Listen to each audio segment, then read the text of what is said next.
Donc sur l'aspect Jeux paralympiques, donc ça va se situer dans l'enceinte de Weymouth, qui est vraiment un plan d'eau qui est abrité, un peu comme là où vont naviguer mes collègues quelques dizaines de jours avant en fait.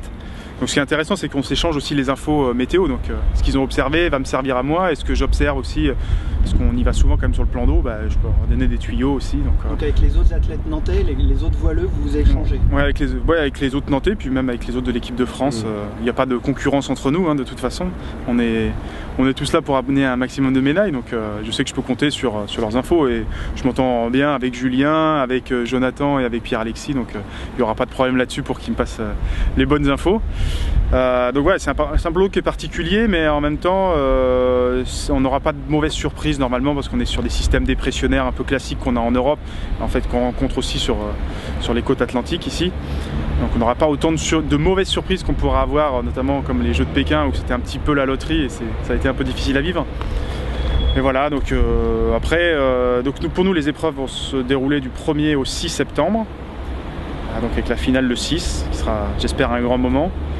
Et mes concurrents, c'est un petit peu les mêmes depuis quelques années. Il y a le Hollandais Thierry Schmitter qui a vraiment un copain, mais bon voilà, dès qu'on est sur l'eau, on peut pas s'empêcher de se mettre dessus pour se disputer les premières places. Et après, il y aura les outsiders avec les Anglaises, un Américain, un Allemand, voilà, qui viennent toujours jouer les troubles fêtes. Mais après, c'est vraiment difficile de donner des pronostics de podium parce que les Jeux, c'est une régate qui est tellement particulière, tout le monde veut tellement performer sur ces 6 jours de régate qu'il y a toujours des surprises assez importantes. Donc il va falloir que je sois vigilant à mes adversaires et que moi je sois bon sur l'eau et dans la tête aussi.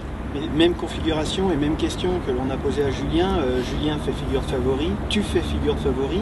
Est-ce qu'il y a un moyen pour les concurrents d'adapter une stratégie un peu pour te barrer la route?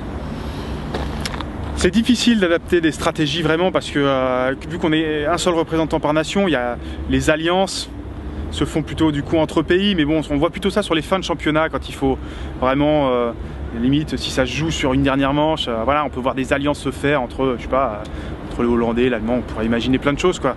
Mais ça fait vraiment partie des choses à surveiller, le comportement de la flotte comme ça. Après non, il va falloir être bon de toute façon sur la durée pendant ces 6 jours de régate. Après je sais aujourd'hui comment moi réagissent mes adversaires dans certaines situations, donc si jamais je me sens vraiment en danger, je n'hésiterai pas à les pousser dans leur retranchement aussi. Je sais qu'ils feront pareil, mais bon, ça c'est le jeu du sport.